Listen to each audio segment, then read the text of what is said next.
Bonjour. Je voudrais aborder deux sujets dans l'éditorial d'aujourd'hui. D'abord, les problèmes que rencontre nombre de grandes sociétés réunionnaises. Et puis un deuxième qui devrait être plus rapide, mais où on abordera les rejets d'eau usée en mer. Alors, je dirais, sale temps pour les entreprises réunionnaises. Hier, au tribunal de commerce, on jugeait en même temps les problèmes qu'ont les groupes Caillé, Fouque et Bezomi à travers Virgin et la librairie Autrement. Pour Virgin, ça y est, la décision est prise et hier à 11 heures, les portes sont refermées.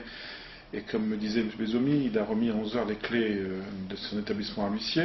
Alors lui, je dirais, il est un petit peu une victime collatérale, hein, c'est pas vraiment de sa faute si ce qui s'est passé. Deux choses ont joué contre lui. Tout d'abord, un loyer excessivement élevé, on parle de 50 000 euros par mois quasiment. Alors un loyer qu'il pensait pouvoir supporter dans la mesure où il ne devait rester que très peu de temps à cet endroit-là, et ensuite déménager rapidement dans 2500 m² de bureaux de commerce qui devait se trouver en plein centre du pôle Océan. Puis quand le pôle Océan, vous le savez, a été annulé, eh bien, ce qui était provisoire est devenu quasiment définitif. Et cette charge excessivement lourde était insupportable et a mis les comptes dans le rouge, d'autant qu'il devait également ouvrir un deuxième magasin à Saint-Pierre-d'Anzac-Namadi qui ça ne s'est pas fait. Et donc la conjonction de ces deux non-ouvertures ont plombé complètement la société et il a tout perdu. Dans le cas de Fouque et de Caillé, c'est un petit peu différent. On peut dire qu'il s'agit de deux grosses sociétés qui sont des sociétés historiques, hein, qui sont là depuis des années, probablement une centaine d'années presque pour certaines, et qui s'étaient habitués un petit peu à ronronner et à être en position, je dirais, quasi dominante. À La Réunion, il suffit d'être une marque française pour être certain de vendre des voitures relativement facilement. Et puis, on s'est un petit peu laissé aller, on s'est un peu, on a un petit peu grossi, en mettant parfois un peu plus de personnel qu'il fallait à un endroit, un peu plus à un autre. Puis il y a eu aussi des erreurs de gestion de la part de directeurs qui n'étaient peut-être pas à la hauteur des postes qu'ils avaient. François Caillé, pour ne parler que de lui, l'a reconnu d'ailleurs, à cette époque-là, il s'occupait du MEDEF et pas mal d'autres choses, donc c'est vrai qu'il avait fait confiance à ses directeurs et il a pris du recul. En ce qui concerne Frédéric Fouque, c'est un petit peu différent là aussi, mais bon, je dirais que là aussi, il y a eu beaucoup de laisser-aller, beaucoup de gaspillage, beaucoup de dépenses vraiment inutiles. Et aujourd'hui, c'est deux groupes qui étaient la fierté de La Réunion. Et, je sais pas, on est 5 ans en arrière, on vous aurait dit qu'il y a 5 ans de cela que le groupe Caillé aurait eu des difficultés, vous auriez ri au nez de celui qui vous disait ça. Eh bien, ces deux groupes risquent de disparaître aujourd'hui. Alors, Fouque continuera, mais il continuera sans Citroën, sa marque phare, et puis surtout, qui constitue l'essentiel de son chiffre d'affaires, qui va être repris par CMM. CMM qui a déjà de nombreuses marques à son actif. CMM, c'est Ford, c'est Toyota, c'est Lexus, c'est Volvo. Donc on va bientôt assister à la présence de 2 ou 3 grosses sociétés. Le marché va se répartir entre elles. Il y aura Ayotte, avec notamment Renault et toutes les marques qu'il y a autour. Il y aura CMM et Caillé, mais Caillé...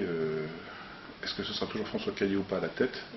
La presse d'aujourd'hui évoque le fait, et puis d'hier, c'est que les banques demandent le départ de François Caillé. Alors c'est une rumeur qui circule depuis pas mal de temps, hein, depuis presque 7-8 mois. Les banques le demandaient à l'époque de façon discrète et évoquaient cette possibilité, hein, disant que nous, on n'a plus confiance en François Caillé, les chiffres qu'il nous a fournis ne sont pas sincères, on fait des découvertes tous les jours, et donc on va demander à ce qu'il s'en aille. Et bon, comme les choses restaient en l'état, on peut penser qu'un accord avait été trouvé, et puis apparemment non, puisque aujourd'hui les banques sont de plus en plus fermes sur leur position et disent très clairement qu'elles ne veulent plus voir François Caillé à la tête de ces sociétés. Là aussi, ce serait une certaine révolution dans le monde économique réunionnais. N'oubliez pas qu'il y a encore quelques mois de cela, François Caillé était le président du MEDEF, donc était le patron des patrons à La Réunion. Là aussi, je dirais, c'est tout un pan de l'économie réunionnaise qui risque de s'écrouler. Deux mots sur les rejets d'eau en mer. Vous avez vu dans un des journaux, je crois que c'est le Quotidien, dans lequel on évoque un projet de 8 millions d'euros pour récupérer des eaux usées de la commune de Saint-Louis et d'Étang-Salé, et pour rejeter ces eaux usées, non plus dans l'étendue de Gaulle, comme c'est le cas actuellement, mais en mer, au large, à une 50aine de mètres de profondeur. Alors moi je veux dire que ça me choque. Ça me choque profondément que on préfère prendre cette solution de prendre de l'eau et la jeter, de l'eau sale et la jeter en mer, plutôt que de passer par une station d'épuration pour traiter cette eau, éventuellement récupérer l'eau ensuite une fois filtrée pour la réutiliser pour l'agriculture par exemple. Et Dieu se sait que ce n'est pas l'eau que nous avons en trop à La Réunion. On voit bien cette période de sécheresse. C'est choquant, mais en même temps, je dirais, n'est-ce pas ce que nous faisons encore aujourd'hui à Saint-Denis par exemple, mais je cite ce cas parce que je le connais un peu mieux, mais c'est le cas dans la plupart des communes de La Réunion. À Saint-Denis, la station d'épuration qui est en place avait été faite à l'époque par Auguste Legros, il y a, je sais pas, 15-20 ans, et elle était formatée pour la population qu'il y avait à l'époque. À l'époque, on devait être 40 ou 50 000. Et aujourd'hui, on est 120 000. Et il faut savoir que la moitié des eaux usées de Saint-Denis, à l'heure actuelle, partent à la mer.